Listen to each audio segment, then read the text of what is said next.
saan ako dadaan? Parang naliligaw na ata ako. Parang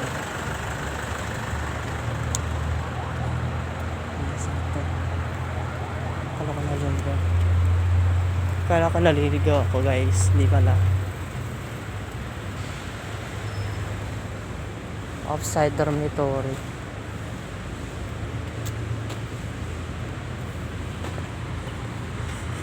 Grabe yung tulong ng ano dito, ng